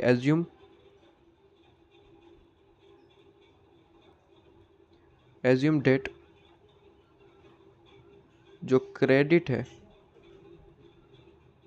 इज अवेलेबल। ठीक है, और ये चीज़ कहाँ पे लिखेंगे सर? वर्किंग नोट में लिख के आएंगे कि एज्यूम डेट। ये नहीं लिखा है, इसका मार्क्स कट जाएगा। भले ही आईसीएम मॉड्यूल के सॉल्यूशंस में नहीं दिया गया, लेकिन वो जब एग्ज़ाम में क्वेश्चन पूछते तो उसके सॉल्यूशन में देते, और अपने को भी लिखना पड़ेगा। ठीक है, अगर ये नहीं लिखा है तो मार्क्स कटने की पूरी संभावना है। इसके बाद डिलीवरी फीस वगैरह वो तो लेना ही लेना, ऐड करेंगे। इसके बाद इंस्टॉलेशन चार्जेस ऑब्वियसली मैंने आपको लिखवाया था, ये करना है। फिर प्री प्रोडक्शन टेस्टिंग, देखिए प्री प्रोडक्शन टेस्टिंग कर रहे हैं मतलब कि ये भी आपके पास में एक मशीन जो है प्रॉपर चल रहा है या फिर नहीं, इसका ही खर्चा है।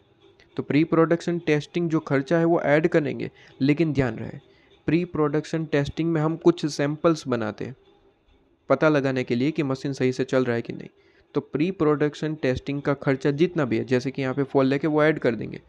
लेकिन कई बार ऐसा होता है कि सैंपल जो बने हैं वो प्रॉपर बने हैं, वो हमने चेक कर लिए, फिर उसे हम बेच देते हैं, तो उससे कुछ पैसा कमा लेते हैं, तो वो इस कॉस्ट में से माइनस करना है।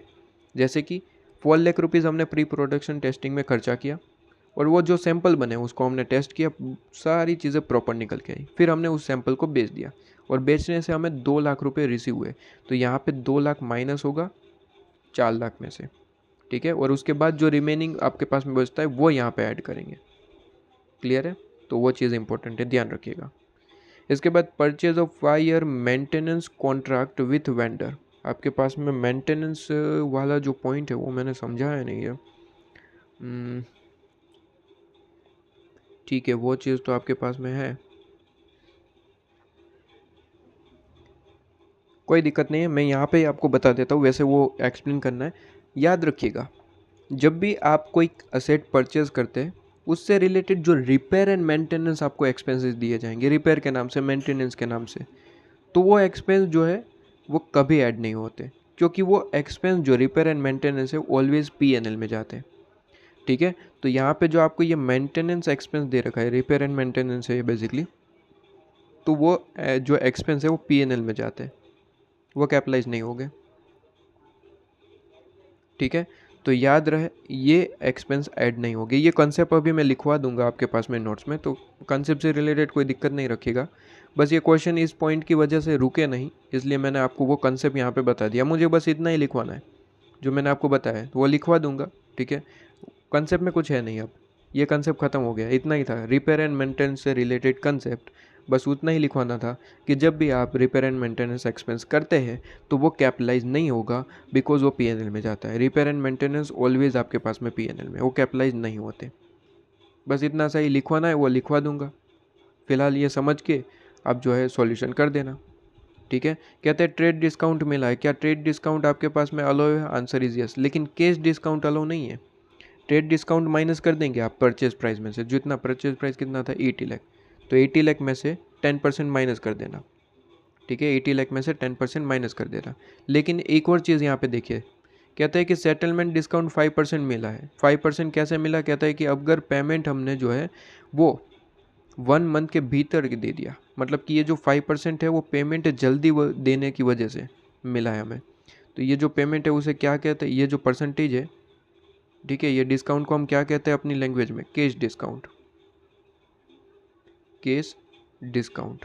और मैंने आपको ऑलरेडी लेक्चर नंबर 2 में या फिर 3 में कहाँ पे बता दिया, कहीं ना कहीं मैंने आपको बता दिया है कि ट्रेड डिस्काउंट है तो वो माइनस होगा, अलाउ है, ठीक है, वो परचेज प्राइस में से माइनस होगा।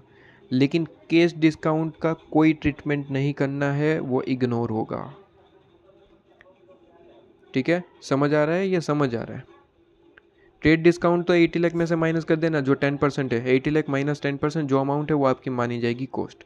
लेकिन ये 5% का कोई ट्रीटमेंट नहीं होगा। ठीक है, तो सॉल्यूशन में एक बार बता देता हूँ मैं। सबसे पहले 80 लाख लिया, 10% अपना जो ट्रेड डिस्काउंट है वो माइनस करेंगे तो 72 लाख। लेकिन वो 5% माइनस नहीं करना, वो कैश डिस्काउंट है, उसे इग्नोर करना। इसके बाद इंपोर्ट ड्यूटी था, डिलीवरी फीस था, ठीक है, इंस्टॉलेशन कॉस्ट था, वो सारी चीज़ें ऐड होगी। देखिए, इंपोर्ट ड्यूटी, डिलीवरी आपके पास में फ़ीस, इंस्टॉलेशन कॉस्ट, और आपके पास में प्री प्रोडक्शन टेस्टिंग। मैंने कहा था इसमें कोई इनकम हो गई तो उसे माइनस कर देना, फिर उसके बाद जो चीज़ बची वो ऐड करेंगे। ठीक है, तो 4 लाख यहाँ पे क्वेश्चन में बताया नहीं, वरना कई बार ऐसे बताते हैं कि भाई सैंपल जो बने वो बेच दिए।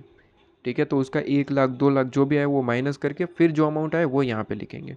फॉर एग्जांपल सैंपल हमने बेच दिए 1 लाख में, तो 4 लाख माइनस 1 लाख, 3 लाख यहाँ पे आएगा। लेकिन ऐसा क्वेश्चन में है नहीं, कॉम्प्लिकेटेड नहीं बनाया गया, सिंपल है। लेकिन ऐसा क्वेश्चन आता है इसलिए बता दिया मैंने, सिंपल है पॉइंट। ठीक है, और मेंटेनेंस आएगा कि आंसर इज नो, वो पीएनएल में जाएगा। ठीक है, यहाँ पे वैसे लिख रखा है, देखिए, चार्ज टू पीएनएल। ठीक है, तो ये आपके पास में अमाउंट आ जाएगा 92 लाख। सिंपल सा क्वेश्चन था, होमवर्क में कंप्लीट करेंगे आप इस चीज़ को। ठीक है, इसके बाद इलस्ट्रेशन नंबर 10 में क्या है,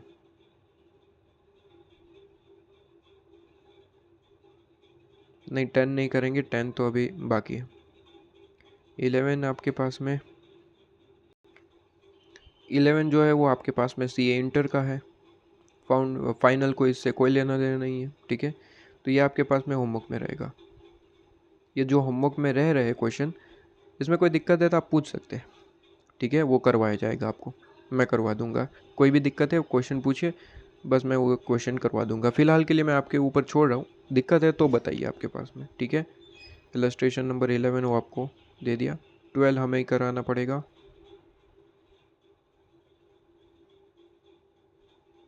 थर्टीन जो है कराया जाएगा।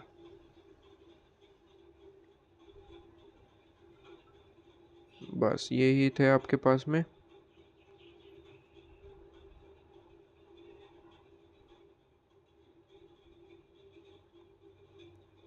ओके, अभी के लिए इतने ही होमवर्क में रखिए। जितने भी 3-4 क्वेश्चन आपको दिए गए वो आप होमवर्क में करेंगे, और उसके बाद नेक्स्ट लेक्चर में हमारे पास में जो है हम आगे बढ़ेंगे। ठीक है, तो यहाँ पे इतनी चीज़ें आपके पास में कंप्लीट हो जाती है। होमवर्क कंप्लीट करिए और फिर आप जो है यहाँ पे नेक्स्ट लेक्चर में हमारे पास में मिलेंगे। ठीक है, चलिए, तो ये आपके पास में नोट्स है, नोट डाउन कर लीजिएगा ये जहाँ तक हमने लिखवा दिया है। ठीक है, और फिर हम यहाँ पे रिमेनिंग कुछ नोट्स बाकी रह गए, मैंने जगह छुड़वाई थी आपके पास में, मैंने कहा था 2-3 पेज छोड़ दीजिएगा, वो यहाँ पे मैं आपको लिखवा दूंगा। ठीक है, यहाँ पे वो रिपेयर एंड मेंटेनेंस वाला भी पॉइंट मैं यहाँ पे लिखवाऊंगा, वो बात की बात है। वैसे मैंने समझा दिया है, उतना ही लिखना है, ज़्यादा कुछ में कंसेप्ट है नहीं। ठीक है, चलिए।